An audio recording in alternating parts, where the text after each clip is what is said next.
Ever get that, like, creepy feeling, like your phone's listening in, you're talking about, I don't know, maybe gardening 1 minute and the next, bam, ads for fertilizer everywhere. Yeah, yeah, I know what you mean. And, it's not just the ads, it's all the data these things are Yeah. gathering, right? Mm. Our location, obviously, but then our browsing, even just how long we're on certain apps, it's a gold mine for these companies, but uh, kind of makes you wonder what it's costing us, privacy-wise. Exactly. And it feels like it's getting harder and harder to just ignore, you know? So, thankfully, you've been doing some digging, and not just about the problem, but about some pretty cool sounding alternatives. Privacy focused phones. Tell me everything. Okay, so one option is open source phones, Yeah. right? Imagine like a restaurant kitchen, but it's all glass walls. You see the ingredients, the prep, everything's out in the open. That's kind of the idea with open source software for phones. The code is right there. Anyone can look at it, so it's way harder to hide, like trackers or shady data stuff. So, full transparency, I like it. But I gotta be honest, open source, it sounds a little, techie. Are we talking like building a phone from scratch in my garage? Huh. No, no, not quite. You can buy phones that already have these open source systems on them. Think of Mhm. it like on your computer, right? Instead of Windows, some people use Linux. Same idea, but Uh-huh. for your phone. Okay, I'm following you. But swapping out my phone's whole operating system, that's a big step, right? What's the catch? What am I giving up? So the trade-off is mainly some apps, like anything that's super reliant on Google, so Google Maps, YouTube, those might act weird or not work at all. You might need to find like workarounds, use the web versions, that kind of thing. Yeah, okay, that makes sense. I do love my Google Maps. But you said some apps. What about like everything else? Can I still listen to Spotify, order takeout, all that good stuff on an open source phone? Oh, totally. And here's where it gets interesting. A lot of the super popular apps, they work just fine. Spotify, Kindle, even like Tesla's app for your car. It's less about like giving up what you love and more about choosing like where you personally draw that line on data. That's a good way to put it. It's about choices, not some kind of like total digital detox. So we've got open source, but then you mentioned de-Googled phones, and honestly, that sounds kind of intense. Break that down for me. All right, so de-Googled phones, they take the core of Android, which is open source, but then they strip out all the Google stuff.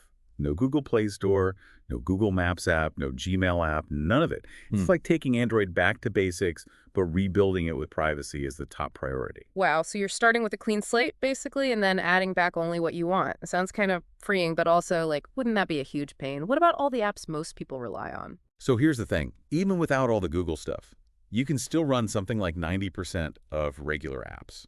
Instagram, Spotify, banking apps, you name it. You're definitely not cut off. It's just about where those apps come from and how they're connecting to stuff. Okay, so less extreme than it sounds at first. But what about those Google services, though? Gmail, Google Drive. If I'm a de-Googled convert, am I stuck using, like, the web versions only? Pretty much, yeah. Web versions, we're finding other apps that do similar things. Yeah. It's definitely a trade-off. Left convenience for, like you said, that digital freedom. So far, though, we're just talking software, the brains of the phone. What about the actual, like, physical phone itself? Does that play into privacy at all? Oh, big time. And this is where it gets a bit trickier. A lot of the phones that are super privacy focused, especially the ones running on Linux-based operating systems, they can have compatibility issues. Like imagine your phone not working with your carrier or having terrible service that kind of defeats the purpose for most people. Battery life has also been a challenge for some of the privacy phones out there. Right, because it's one thing to want privacy, but no one wants to be tethered to a wall outlet all day long. So is this just a trade-off we have to make with these privacy phones, better privacy for less practicality? Not necessarily. Some privacy-focused phones have had hardware limitations, Yeah. yeah. But there are some really exciting developments happening. There's a phone called the Brax 3 that's been making waves in the privacy world. Yeah, I saw that in the research you sent me. That one sounds promising. Oh, what's the deal with the Brax 3? So the Brax 3 is built with privacy in mind right from the start. It's not about taking an existing system and stripping it back. It's made without any Google reliance from the ground up. And get this, they're saying it's going to be priced at around $279. Wow, really? That's incredible. For a phone designed for privacy from the ground up at that price point, that's a game changer. So it seems like these privacy-focused phones, they're becoming a lot more, well, accessible. But what about people who, they're intrigued by all this, but they're not ready to totally ditch their current phone? Like, say I love my phone, but I wouldn't mind making it a little more privacy conscious. Anything out there for someone like me? For sure. You could look into custom ROMs. Custom ROMs. I've heard the term, but to be honest, it sounds a bit intimidating. What are we talking about here exactly? Think of a custom ROM like giving your phone a privacy makeover. You're basically swapping out the operating system that came on your phone with a modified version of Android designed for, you guessed it, better privacy. Okay, so instead of getting a whole new phone, I can give my current one a little, what do you call it? A privacy makeover. That sounds a lot less intense than like full-on phone surgery. Right. And what the best part is there are a bunch of different custom ROMs out there. It's kind of like, choosing a mechanic.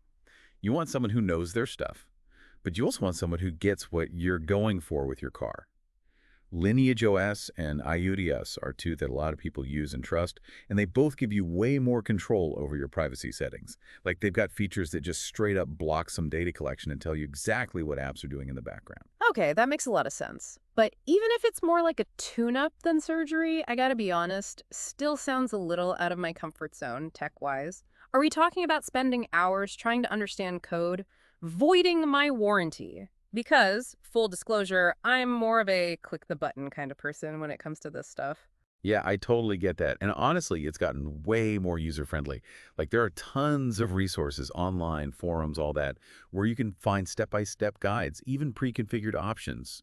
Think of it like putting together IKEA furniture. Sure, you could try to decipher those instructions on your own, or, you find a YouTube video that walks you through every single step.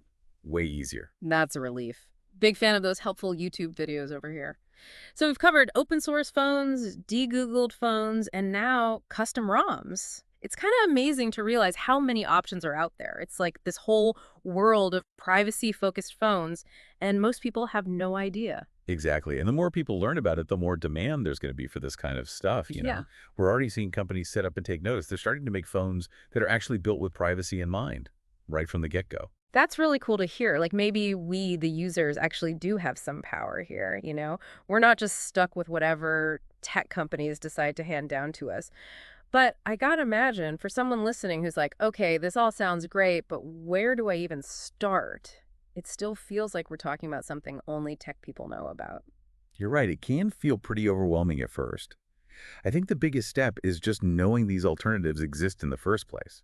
It's about asking yourself, okay, how comfortable am I with all this data my phone's collecting? What am I willing to change? Once you start asking those questions, then you can dive into these different options, open source, de-Googled, custom ROMs, and see what feels right. So it's all about finding that sweet spot for you, how much convenience you're willing to give up for more control over your data. Totally. And the coolest thing is, there's no right or wrong answer.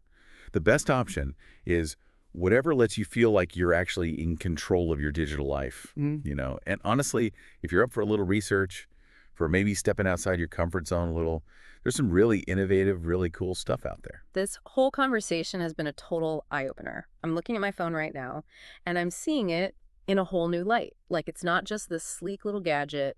It's this window into my data, my habits, everything. Makes you wonder, where is all this headed, right? It's like we're all handed these amazingly powerful phones that can do practically anything, but we never really stop to read the fine print, the cost of all that convenience. It's true.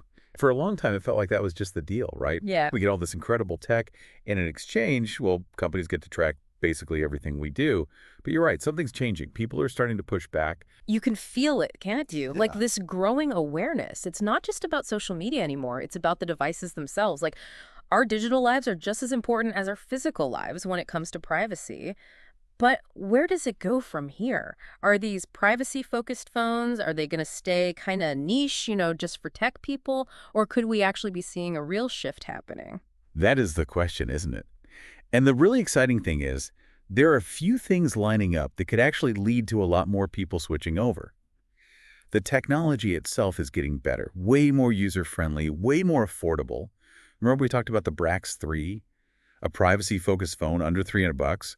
That would have been crazy even a couple of years ago. Totally. That's a game changer for sure. But it's more than just the tech getting better, right? It's that people are making the connections themselves. They see the data being gathered. They see the targeted ads. They hear about these data breaches. And it's like, hold on a minute. It's like that light bulb moment when you realize, wait, I should probably be more careful about what I share online.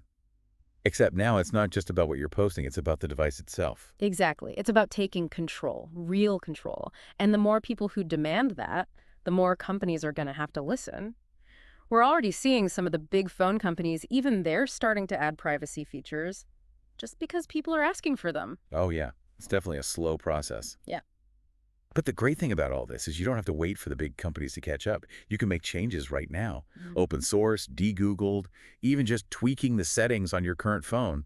It all makes a difference. That's what I love about this. You don't have to be a tech whiz to care about this stuff. It's those small choices, They add up. It all adds up. It's about taking back our digital privacy one phone at a time. Well, this has been honestly a mind-blowing conversation. We went from like, is my phone spying on me, to a whole world of solutions I didn't even know existed. I gotta say, I'm feeling a lot more hopeful about all this than I was an hour ago. Me too. It's a conversation that needs to keep happening for sure. But the fact that we're having it at all, that people are demanding better, that's what gives me hope. Absolutely. And to everyone listening, next time you pick up your phone, just take a second. Think about your relationship with it. How comfortable are you with all the data it's collecting? And if you're not, well, now you know there are other options out there. Thanks for joining us for this deep dive.